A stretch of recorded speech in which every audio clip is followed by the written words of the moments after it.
sign that I could not have imagined would come true in our life. People right now that are worshipping Al-laat and Al-Uzza, very small minority in the Arabian Peninsula. I've seen pictures right now, they're online, of people in Arabian countries with statues, personal statues, not just in museums and things, posting that they're worshipping.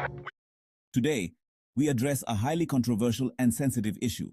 The recent calls by some Saudis for the return of the pre-Islamic pagan goddesses, Al-laat and Al-Uzza.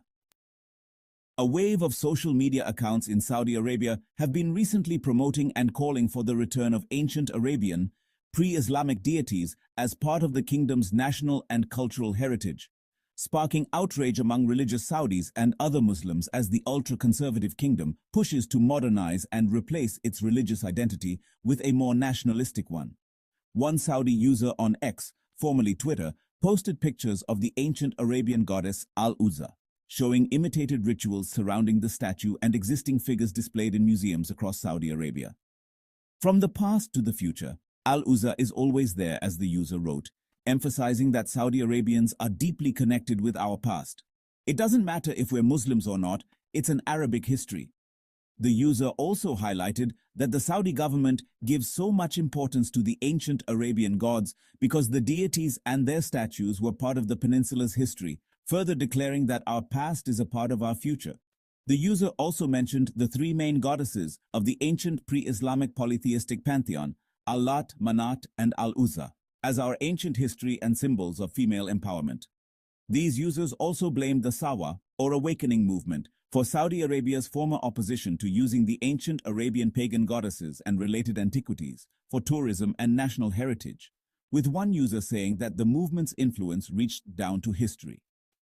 Many religious users, including Saudis, expressed their outrage at the depiction and promotion of ancient Arabian deities by some Saudi accounts, claiming it was an attempt at reviving the polytheistic pantheon that Islam opposes.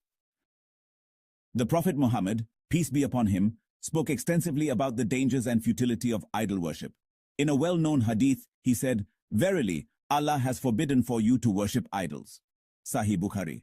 In another narration, the Prophet, peace be upon him, warned against the return to idolatry, emphasizing the importance of maintaining the purity of Islamic monotheism.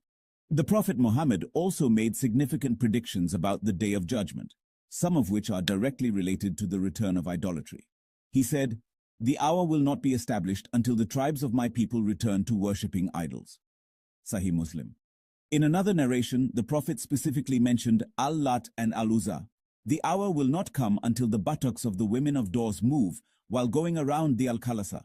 The Al-Khalasa was an idol worshipped by the tribe of Doors in the pre-Islamic period. Sahih Bukhari. These ahadith highlight that the revival of such practices is not just a regression to pre-Islamic traditions, but a significant sign of the approaching Day of Judgment. As Muslims, it is our duty to educate ourselves and others about the significance of monotheism in Islam. We must remain vigilant against any attempts to dilute our faith with practices that have been unequivocally forbidden. Engaging in constructive dialogue, fostering Islamic education, and nurturing our connection with Allah are crucial steps in preserving the purity of our deen. Thank you for watching. If you found this video informative, please like, share, and subscribe to our channel for more content that enriches your understanding of Islam. May Allah guide us all on the straight path and safeguard us from hellfire. Don't forget, all eyes on Raf.